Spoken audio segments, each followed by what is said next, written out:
So, good morning again. I think we'll start now. Stephanie, Kirsten, Carsten, and I are very happy to see you all. Today we have another round of Impulse Stiften, our philanthropy roundtable.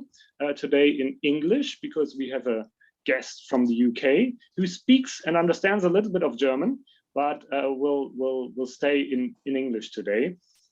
Just a quick reminder in the beginning on our ground rules, please mute your microphones. You're more than happy and welcome to turn your cameras on so that Caroline and I can talk to actual people and not to a dark screen. As always, ask all your questions and comments in the chat. And as you already noticed, we always record our sessions so that everybody who is not present today can actually join in the conversation and watch the video later on in our website. Today, we are more than happy to welcome Caroline Fiennes from the UK. She's the founder and director of Giving Evidence, and her mission basically is to encourage and enable charitable giving based on sound evidence. And she uses her roles as a speaker, an author, as well as a researcher and a consultant just to do that. And I've been following her work for many years now, and so I'm really excited that she joins us today, and then that we can have a conversation about evidence and about foundations today. I highly recommend her book that she published 10 years ago. I think you wrote about that a couple of days on LinkedIn. Yeah. 10 years ago, she wrote a book. It's called "It Ain't What You Give, It's the Way That You Give It." And I highly recommend reading that and all her articles. Always helpful answers to some of the fundamental questions of giving and philanthropy. Today, we are going to touch on two different topics. In the first part, we talk about Caroline's experiences and views on the role of evidence in giving. Basically, what is evidence? What kinds of evidence are there? And how can we, as grant makers, actually use evidence in our day-to-day work? And in the second part, we'll talk about the foundation practice rating, which was published a couple of weeks ago. And Caroline actually did the research for the rating, which looks at the issues of diversity, transparency, and accountability in UK foundations. And we'll discuss the results and find out what we as German-speaking funders can learn from the rating. So, good morning, Caroline. Hi, really nice to meet you. What a lot of people. Yeah. As I said, we've been working on this call for quite some time, and over the time we actually got quite some audience. So I'm very happy to introduce you. And maybe before we delve into the issues I just outlined, maybe you can talk a little bit about yourself and how actually like evidence in giving became your thing, your focus in your work. I know that you had different roles in the charity sector over the years as a staffer, researcher, volunteer, trustee, chief executive, but how did actually end up being evidence that's so important to your career? Yeah, so I have a background in physics and science, and so that's it. That's the answer. You know, it's that you know, I just take a scientific approach. One thing that you really learn in physics is that things are not always the way that they seem. So if we just look with our eyes, then often we get it wrong because nature can deceive us. And so when I started working in this sector, in the charity sector, then I was just really interested in what is really actually going on, and looking in a more scientific way, a more data-driven way, a more empirical way than just looking to see, you know, what we can see with our eyes. And so quite a lot of what we do is about getting data. Some of it is about experiments. It's basically about applying the scientific method to giving and to understanding social issues.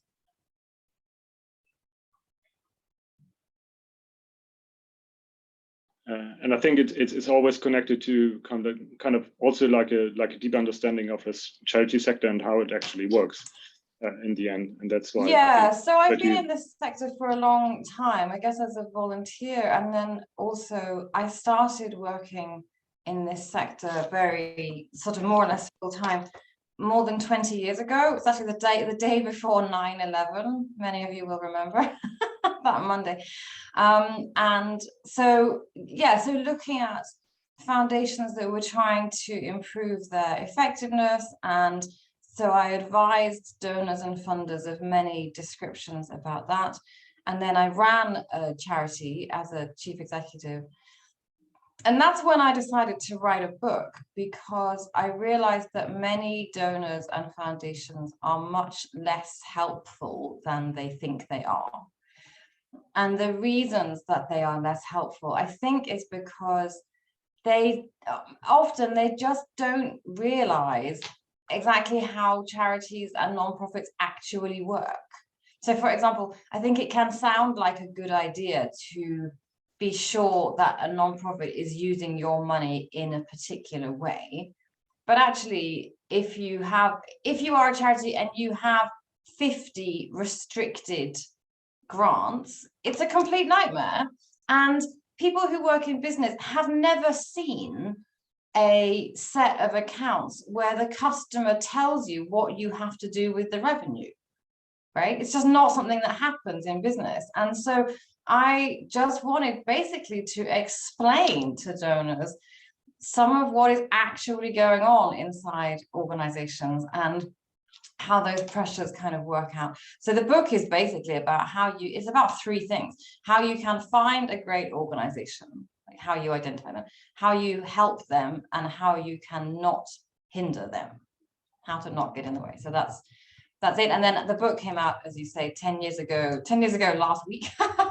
And I was not expecting this, but then it kind of turned into this organization, because then people started calling up and asking for advice on various things. So we do advice for donors of various types. Sometimes that is literally, who do I give my money to? Sometimes it's strategy reviews or strategy design or program design or so on. And then we also do what I call commissioned research, which I expect we'll talk about, is that we do commissioned research. So, for example, into what is the evidence base in a sector? Where are there gaps in it, for example, or the rating that Felix talked about, or we did this analysis a couple of years ago about the royal family in the UK, who are patrons of lots of charities, and we looked at what is that and does it help. So we do commissioned research as well. Yeah. So probably to start our conversation, maybe you could talk a little bit about what actually is evidence and what kinds of evidence are important to grant making, if you say your mission is to do grant making and philanthropy based on sound evidence. So what's your perspective on that? What kinds of evidence you're looking at? So it's several things. So often when you say evidence, people immediately assume that you are talking about randomized controlled trials. And I am talking about randomized controlled trials, but I'm not only talking about them. So it's important to understand where the problem is that you're trying to solve, why it is there, and who else is doing what about it. So it's also important to understand if it actually is a problem. So we did a study for some Dutch donors who were interested in supporting girls' education in various countries, including Indonesia, because they thought that girls' education there would need some improvement. And we looked and we found that actually the girls' in participation in education in Indonesia and their attainment, so what they achieve, is exactly the same as boys. In fact, it's slightly better than boys. Okay. But both girls and boys are miles below the OECD average. Okay. So the problem in Indonesia is not girls' education. The problem in Indonesia is education in general. So that, you know, there's no RCTs there. That's just data that's gathered by the OECD. That took us about 2 hours to work that out. And then, you know, this problem, we could reframe or change the problem that donor was looking to work on. So it's important to understand what the problem is, where it is, and why it arises, and who's doing what about it, so what the gaps are. And then once you have all that, then it's important to understand what is effective at addressing it. And so there we use the rigorous existing evidence. So we are talking about randomized control trials, and I'm not going to apologize for talking about them and for being a fan of them. Maybe you can talk a little bit about what randomized control trials are, because I think it's always a good moment to actually be a bit more precise of that, because actually not all grant makers actually use those kinds of trials or are able to read those kinds of trials. So I think it's probably one thing I understood is that you, for example, like in the case of Indonesia, you look at public available data on education, for example, and then so in a randomized trial, here I'm going to show you an example. So in a randomized, so the purpose is to identify what is the difference that this program makes. So the question of what is your impact, what is the impact of your program, is always, it's the same question as what happens with, can you see this now? I think now we can see it. So what happens, the impact of your program is the difference between what happens in the world where your program happens versus the world where your program does not happen. Okay.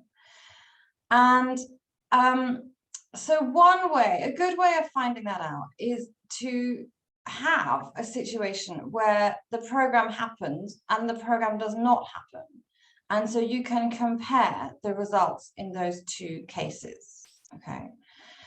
But you can't just say, okay, we're going to look at people who, so there was an Australian example of a back to work program to help women back into work. And they got, I don't know, so women would come to them and they would help them. And let's say 40% of women who came to them would get a job in 6 weeks or something. And they said, okay, and if you look at the register of all unemployed women in Australia, maybe only 25% of them get a job within 6 weeks. So they said, so our impact is that increase from 40% to 25%. That's not true, right? Because maybe the women who come to your program are the women who are most motivated or most organized or whatever. Like there's some important difference in the people who choose to come to your program. It's called a selection effect.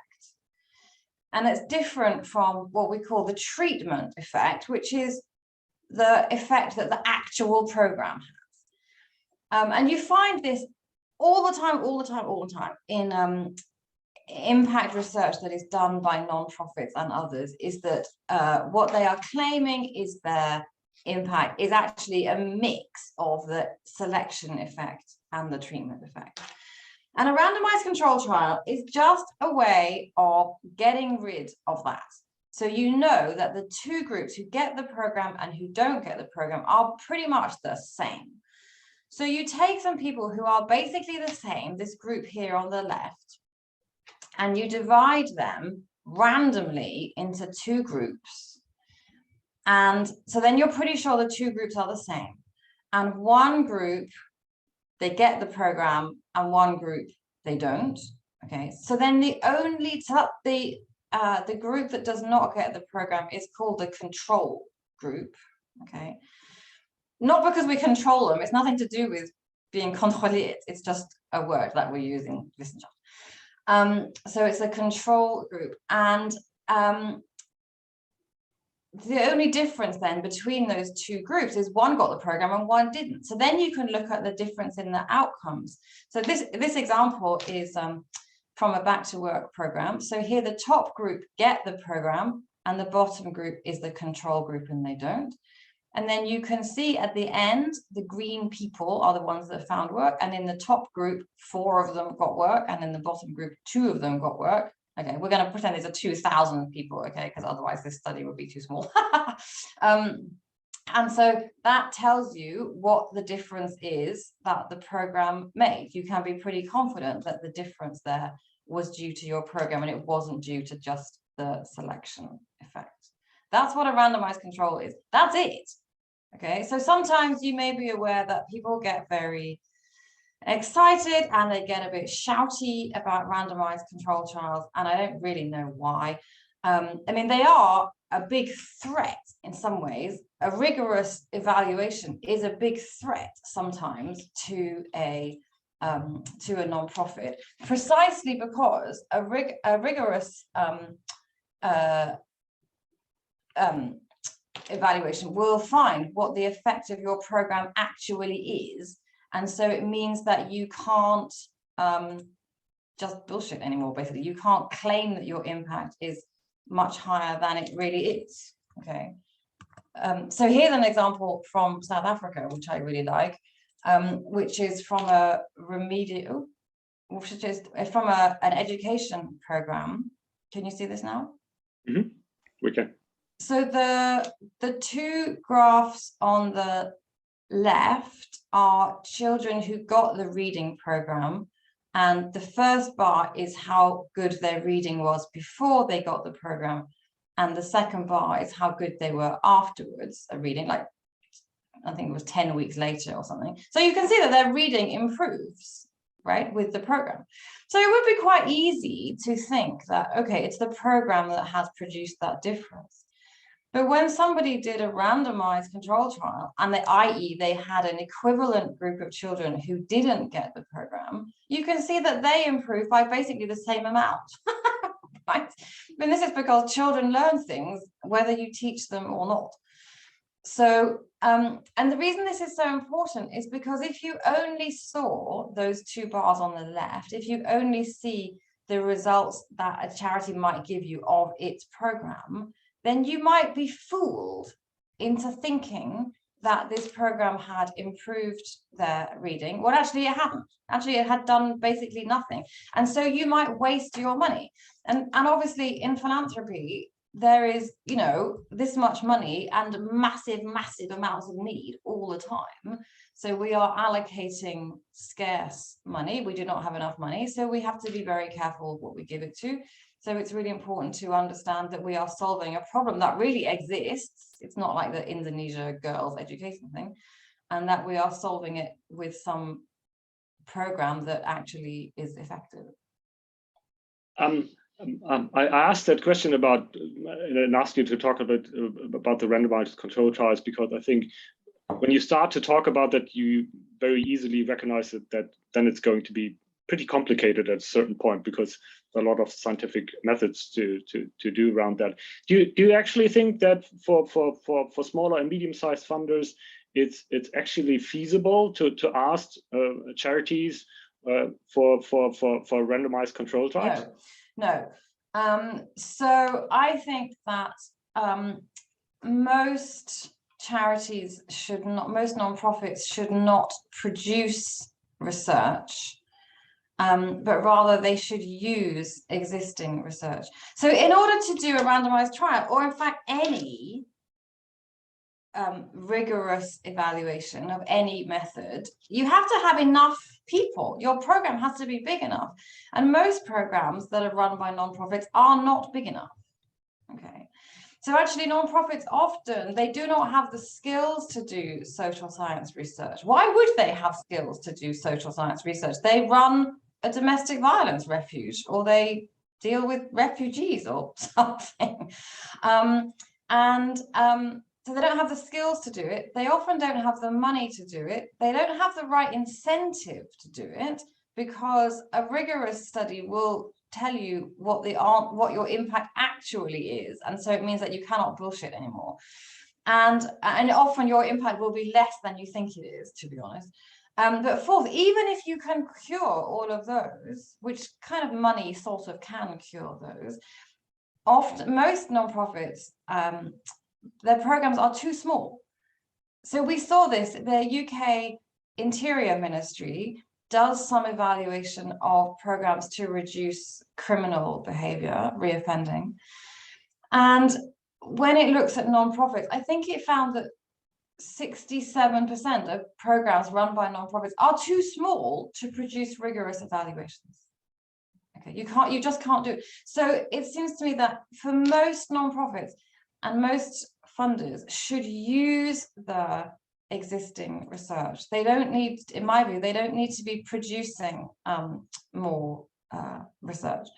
So we spend a lot of time, I'm going to show you a picture of that, here it is. So we spend a lot of time. Caroline, because I think that's a really important point, because I see that there are quite a few questions around randomized control trials in the chat, but I'd rather focus more on the ways grant makers can use research, not how to do better RCTs. That's a different interesting question, but I think you just made the point that if we can't ask single charities to produce research or to show with an RCT that their program does make a difference, what do we do now as a grant maker? What's the strategy? And you basically said, and that's probably one of the examples you can talk about, is that it's important for a grant maker to actually get an understanding on what evidence is out there on the field you're working in, not on the specific intervention, but on the field. And a couple of years ago, you did a research, like a systematic review on the outcomes, both short-term and long-term, on outdoor adventure programs. And that, to translate it into German, would be like Kinder- und Jugendarbeit, Ferienprogramme. And I think that's a good example, because that's very similar to what a lot of the funders in this call actually do in their day-to-day operations. So how does a systematic review like that look like, and what can you actually learn from that for your grant making strategy? Yeah, this is a really, really important point. And if you only remember one thing from today, I would love you to remember this, which is about using the existing evidence. It means that you have to go into the academic literature and read it and see what it says, or find somebody to do that for you. We do this sometimes for foundations. So I'm going to talk about some work that we have done in, I'm actually not going to talk about the outdoor learning thing. A better example is some stuff we did in child abuse, so Kindermissbrauch, and Misshandlung. So we worked for a foundation, Porticus, who you may know, they fund in many countries, including Germany, Austria, and Switzerland. And they wanted their work to be based on better evidence. And so the first question is, okay, where is there evidence? Like what has been studied? And so particularly on this issue of what works. So we did a big search in the whole area of child abuse. So all types of abuse, physical, mental, sexual, psychological, everything, and globally, and in institutions, so schools, hospitals, sports clubs, churches, everything. We did a massive search, and then we drew a map of it to show where there is evidence and where there is not evidence yet. And this, I'm going to show you what we found. You can't read this because it's too small, but I can explain it to you. So the rows here, this is called an evidence and gap map, okay? Because it shows you where there is evidence and where there is not. The rows are the interventions. So there's a row on prevention, encouraging disclosure, on response, and on treatment. And these columns are on outcomes. So whether an organization has a safeguarding policy, or child mental health outcomes, or child physical health outcomes, for example. So you might need to translate some of this if people won't understand. And as you can, so this shows us where, so each of these blocks in the middle is a study. And you can see that there's a whole area here on the right which have basically no studies, okay? And also that row at the bottom, which is about treatment, how do we treat victims of child abuse? There's hardly any studies, right? And that is actually only 2 studies in there, and they're both 20 years old. Whereas at the top, almost all the studies in this area are about prevention. They're all in the row at the top. And there's that one block in the middle with loads of studies. It has like 50 studies. And they are all about programs in school to help children know what abuse is and how not to be abused. Okay. So one thing this tells you is that if you have, and this funder does have programs which do this one thing up here, which has been really well studied, okay? So we can read those studies and see what they say. And they basically all say the same thing, which is that those programs work. They don't have a massive effect, but they do basically work, and they've been done in loads of different settings, so types of school, different ages of children, different design of the program. They basically all work, okay?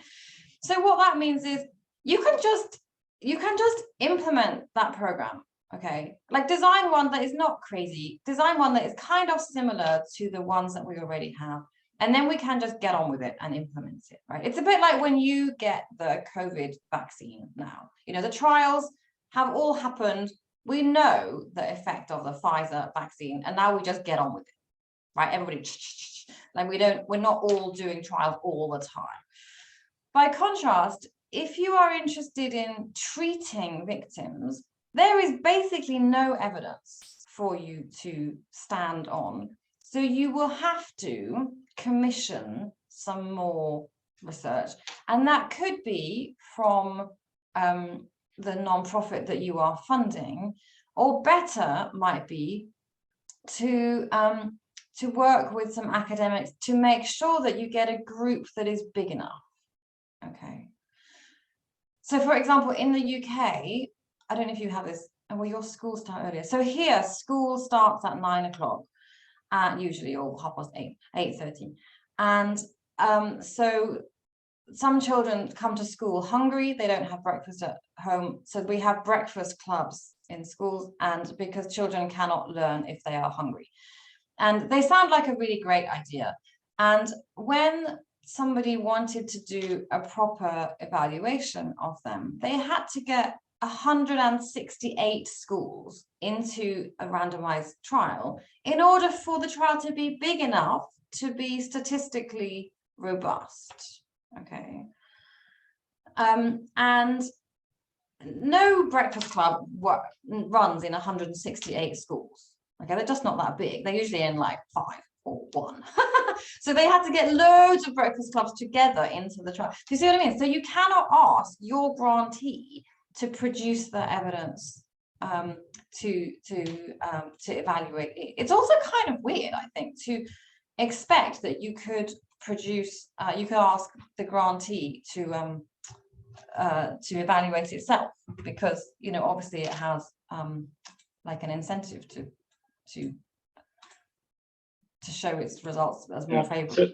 So the takeaway would be is you definitely have to have an understanding as a grant maker what evidence is actually out there in your field. Yes. And a structured way to do that would be like the evidence map you just showed us. Yes. But I guess there are at certain points more informal ways to do that, but you definitely have to have an understanding of on your field and the research in the field, and that's probably rather a question you could ask some of your grantees is, so what research is out there? What research do you actually use? And on what program design is based in a way. So that would be kind of a one strategy to do that. Yeah. But basically, when you're in, and then there are certain areas where you have quite a lot of evidence, and then actually also on the programs, and then you can actually use that and do similar programs like that, or say, my breakfast club is similar to this breakfast club in this study, so it's rather likely that it works. Yeah, in a way, you can prove that for the single program, but you can say it's likely. What other strategies are there in areas where there's little evidence?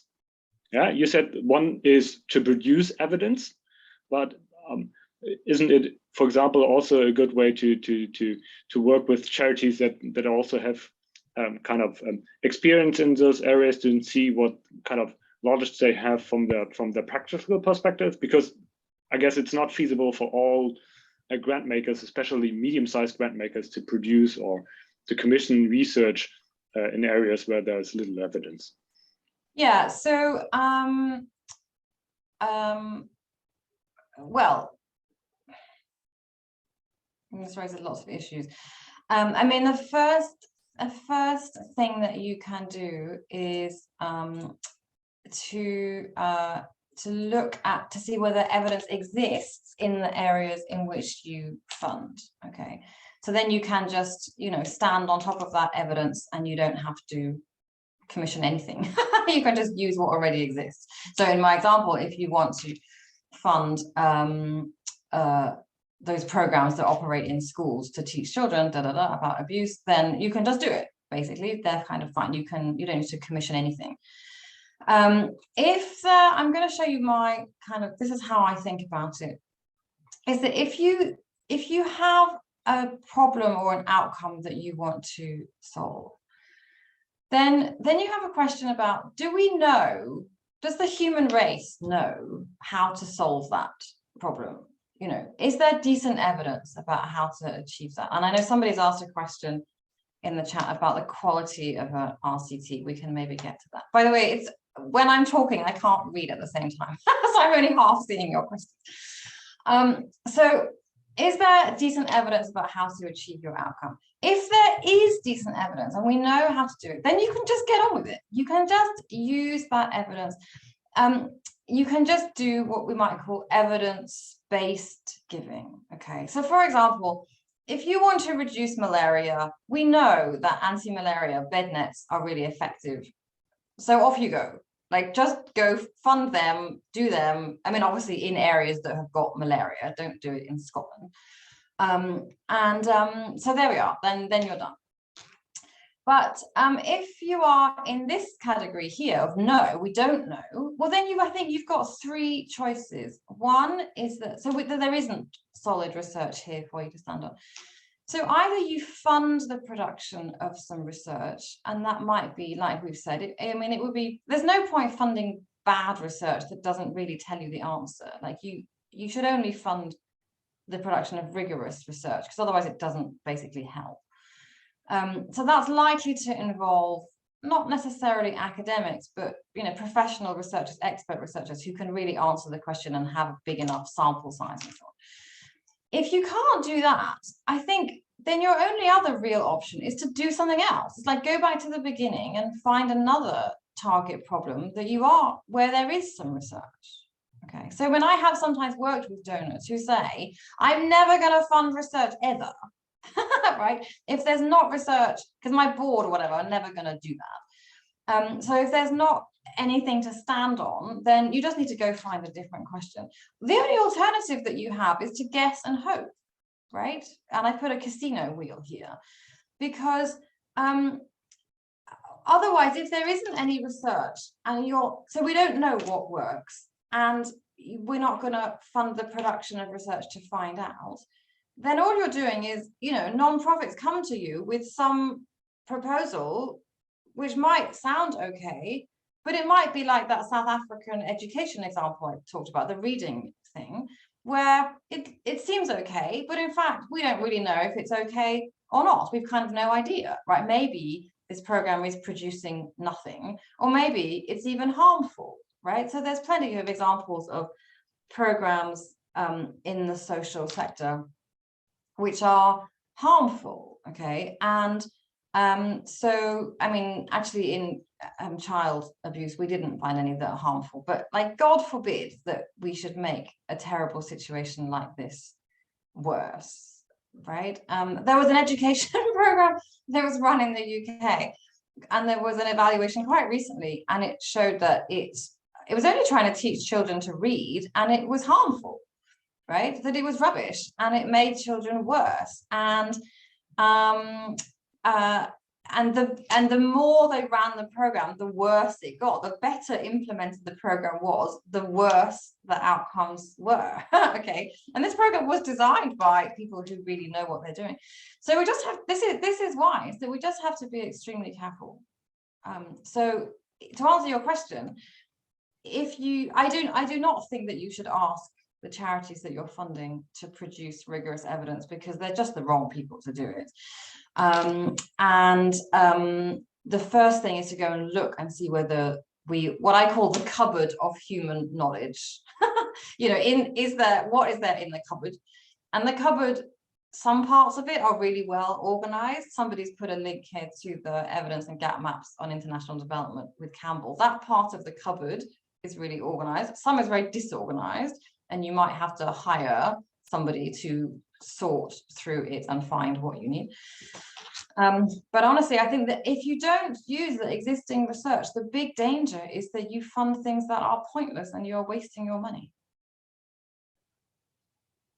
I think that's a very short and good answer on why to actually use evidence. And I think we already got into on the many difficulties how to actually use it in a way, like for example, because there are a lot of smaller kind of funders also working on domestic issues, local issues in Germany, and I think there's a big difference in the global south and in the development field. There are a lot of I think that they're more like you said, the cupboard is filled a little bit more and organized a little bit better, and that's why I reference, and I'll put a link to it in the chat, the work on those auto adventure programs, because that's a local issue, and that's kind of a soft issue in a way. Lots of smaller funders working on those issues, but maybe you can give another example on how to actually work with the situation that there's sometimes little evidence used. You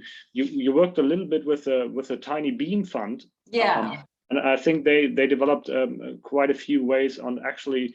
They're also a smaller funder and not a big funder like Pork Decos, to help grantees actually use evidence and not particularly produce evidence, but how to help grantees to use evidence better. They have a fellowship program, as I understand it. Yeah. Okay, smaller so grants. Maybe you can talk about that, because that's an area like medium-sized grant makers could help their grantees. Yeah. Okay, good. So ich liebe diese Beispiele. So a Tiny Bean Fund is basically a lady called Dr. Carmen Lee, and she used to be a librarian. She used to work she has a PhD, like a doctorate in library studies from Cambridge, and she worked in the library at Harvard. So she really understands about information being organized. And she works in the area of factory farming. I don't know what you call that.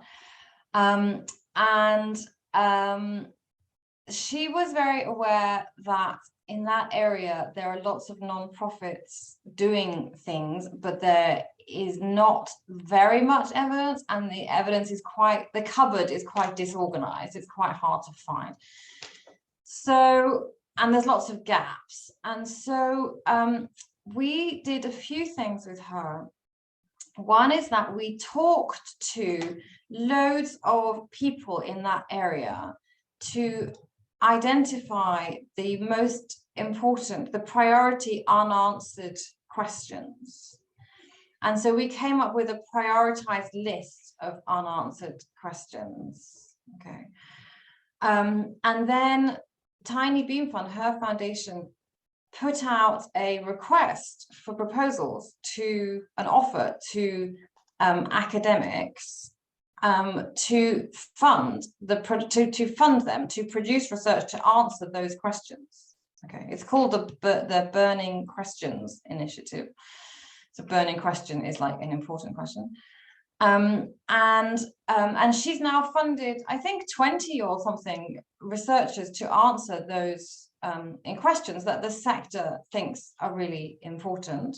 And the questions were quite different to what we would have guessed. Some of them were about what works. So how do we encourage people to eat less meat? How do we, But some were about understanding the issue. So, you know, what is the amount of chickens that are produced in China, for example? You know, massive growth in the number of cows in China, which is mainly for milk for pizzas.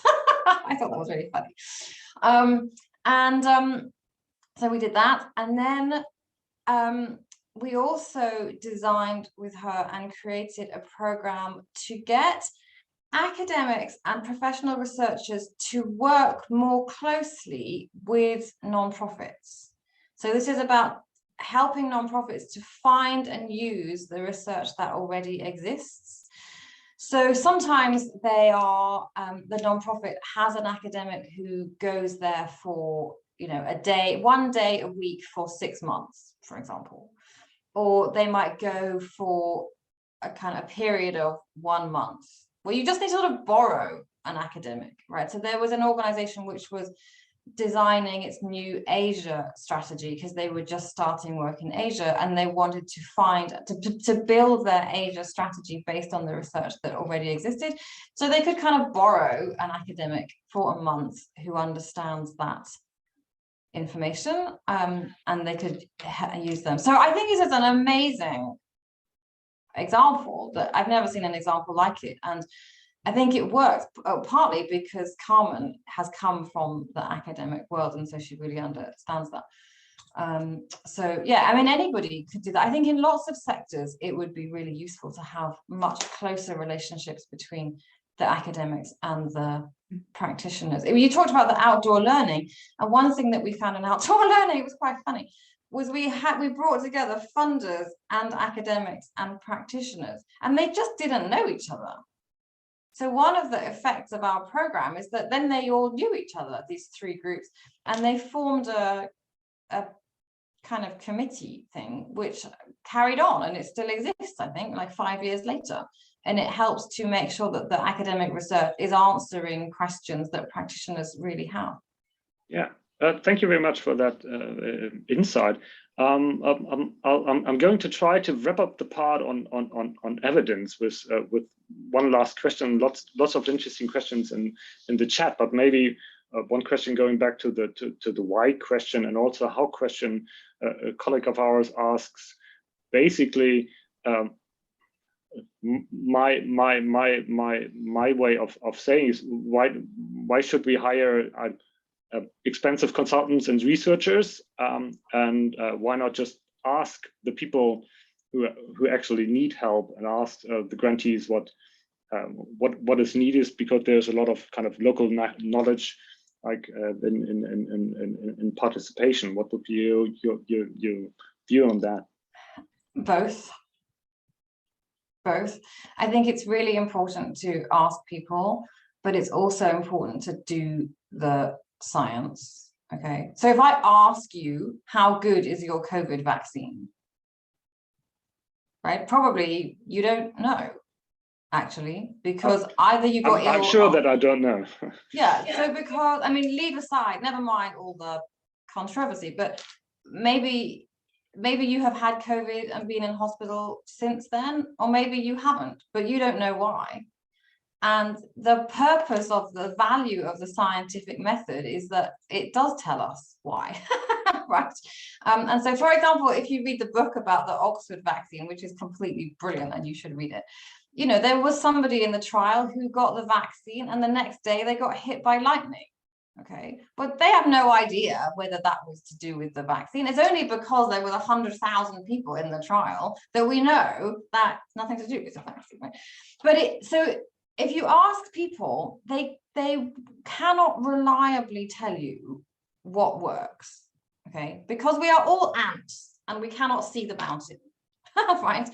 But it is really, really important to talk to people. So that stuff I said at the beginning about what is the problem, where is the problem, why is it there, who else is doing what, that is really important. So it's really important to know that, you know, maybe when you went to get your vaccine, it was a really horrible experience, and maybe you had to wait for 10 hours, and maybe they did it really badly and it really hurt and there was no toilet or something, you know, and so this would discourage people from going to get their vaccine. This is really important information, right? That really tells you how to run this program, and it can tell you, or, you know, you talk to people, and somebody mentioned about low-income countries, that, you know, you will find out a lot about corruption, for example. You will find out a lot about you know, these people they're building a school, but we don't want a school. We've got enough schools. What we need is more buses. You know? So that is really important. But it doesn't help you understand what works. Yeah, but I think like the most important answer was both, and that it's also, and I think that's a takeaway for me, is that you have to look at the different methods, at different kinds of data, at different kinds of evidence. And also talking to grantees and actual people, and using this different kind of sources in producing your grant making strategy. Because I think there's a certain way that very often, like you very much talk about like randomized controlled trials as a kind of a gold standard, and if you don't have that for your intervention, then it's probably not worth it. So I like your way of using different kinds of data and evidence actually to help grant makers, and in that case, that's also kind of feasible and possible, I think, for medium-sized grant makers. So I'm gonna make a shortcut because I definitely want to talk at least a couple of minutes about the second part. The first part was so interesting that we talked a little bit longer than I thought. Yeah, so I can stay on a bit longer and answer some of these questions in the chat if you like. Yeah, maybe we can do that later on, or we'll find another time to. By the way, on the royals, we found no evidence that the royals have any effect. It's a fun reading, that paper, actually. I'll send it. I can send it around. Maybe you can talk just a few minutes on the foundation practice rating, because I think it's an interesting information for German grant makers, that there's basically it's an initiative by grant makers from the UK, and they want to look at what data evidence is actually out there on different issues of on grant making foundations in it's about assessing their own performance. So what we do is it's funded by 10 foundations, and we assessed 100 UK charitable grant making foundations, and we assess them all on their practice about diversity, transparency, and accountability. And so that means that we have a group of researchers, and we came up with a list of criteria in each of those 3 areas: diversity, transparency, accountability. So we have about 50 criteria in total, and some other questions, so about 90 questions altogether. And we have every foundation is researched by 2 researchers. And so we look at things like, do they say what their funding criteria are? Do they have a list of who they funded? Do they say what percentage of their applications are successful? Do they say the diversity of their staff? Do they say the diversity of their trustees? Do they publish any feedback from their grantees? Do they say what they are going to do about the feedback from their grantees? Do they give their investment policy? It's things like that. So we are assessing them. So this is very different to what I was talking about before. We are not looking at the literature, we're looking at you. So we do this assessment. So we answer 90 questions about each of 100 foundations. So we have this massive spreadsheet, and I had to double check every single thing myself. And then we come up with a rating. So we are looking at, it's a bit like if you did a degree at university. So some people get an A, and some people get a B, some people get a C, some people get a D. And I'll just see if I can show you the answers. Yeah, and A is basically the best. A is the best. A is the best. And they are, it's an absolute scale. It's not a relative scale. So we didn't say, okay, a quarter have to get an A and a quarter have to get a B or whatever. It's like, you know, here is the mark for getting an A. And as the graph here at the top shows the overall rating, you can see that only 3 foundations got an A overall. And a lot of people got a B overall, and then they're split, the rest are split into C and D. D is the bottom. And then, oh, it's covered by your face. And then you can see that performance, so the big finding is that performance on practice on diversity is pretty bad. Nobody gets an A on diversity. Okay, and there's only 3 people get a B, and basically loads of people getting, everybody basically gets a C or a D, which contrasts with transparency is rather better. Okay, and we published masses and masses of detail about this. So the big findings were, number 1, that practice on diversity is not very good. 2 is that if you have no staff, foundations that have no staff do much worse. Okay, so this is the graph. This on the, can you see this? Mm-hmm. So on the left here is foundations that have no staff, and look, 2/3 of them get a D overall, right? Whereas foundations that have more staff are not getting Ds.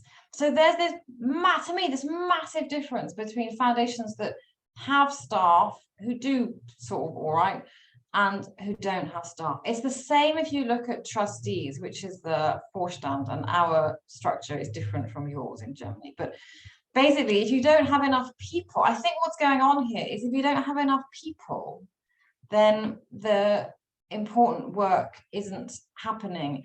And I know somebody put some question in the chat about spending money on research or something rather than on grants. And yes, it's important to make grants and to get money out of the door, but other things are important as well. It's important to do that effectively, and so you can have what we call a false economy, where you are saving money but on the wrong things. I should say our list of criteria, we created that list from other people's lists, so from Glass Pockets or government or whatever. And we also did a public consultation about it, and we had loads of responses from the sector. So we are pretty confident that our list is what the sector thinks is important. Yeah, I think it's actually reading that list is a pretty good way of also self-assessing and self-assessment, and have a look on how would your foundation actually rate on those issues, whether you are that transparent or not.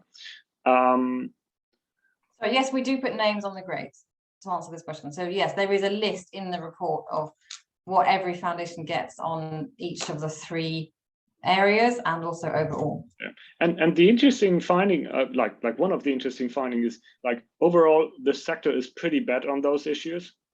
Yeah. And one has to have in mind that the transparency regulations in the UK are way stricter than they are in Germany. So it's easier to actually find something out about those issues in the UK than it is in Germany. But okay, the UK sector is pretty bad on all those issues. And the interesting thing is that the 3 best foundations, they are pretty dissimilar. And I think that would be like the last question I would ask, whether you can talk about the 3 best performers. Yeah, so they are the not just about size. Yeah, so there was no relationship with financial size, actually. I talked about the relationship, if you don't have enough people, then you're saving money on the wrong thing. But you don't have to be rich to do well on this.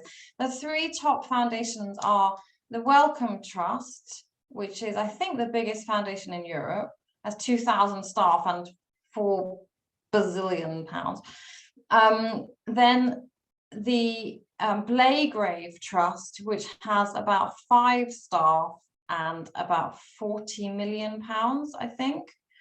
And then a community foundation in the north of England, in County Durham, which is a poor bit of the north of England. And I don't know if you have community foundations, but they are completely, they're a completely different thing. Right, they have about £20 million, I think, so yeah, you don't. So we were quite relieved, actually, that it wasn't just a test, basically, of are you rich. Foundations of many sizes and many structures can do well. I should say, if you are very small or whatever, then we exempted you from some criteria, so we did not mark you on whether you give the diversity of your staff if you only have 2 staff, for example, or that you don't get marked down for that. We just remove that question, so we only ask relevant questions. So yeah, and then next year we're going to do it again, and next year we're going to do it again, and so it's completely new, this thing, because obviously we're doing it only based on public information, and so we do it without the foundation's permission and without their control. And I think I highly recommend reading the report and using this as a in question oneself, basically, on those issues. And I think that it's a really important impulse for the whole sector. And it's really great that 10 foundations in the UEA actually said, yeah, we want to assess our sector and ourselves in these areas. It's already 10 o'clock. I just want to thank you, Caroline, for that talk. We probably could go on and on and on, but that's not unusual for our events. But thank you very much that you've been here. Probably we'll continue this conversation maybe a couple of minutes now and at another time. So thank you very much, Caroline. Everyone, please read her book and her articles. And if you have other questions, then you can get in touch. Yeah, of course. Thanks for that. And our call will go on Easter holiday. So in 2 weeks, there's no call. But in 4 weeks, we're going to be back at Impulse Stiften. And then we're going to talk about what's our topic in 4 weeks? Please help me out. Learning from failures, sharing failures with each other. It's That's good. So in 4 weeks, we're going to talk about failures in foundation work. And then thank you very much, Caroline, and thank you, everybody else. See you each other in 4 weeks again. Bye-bye.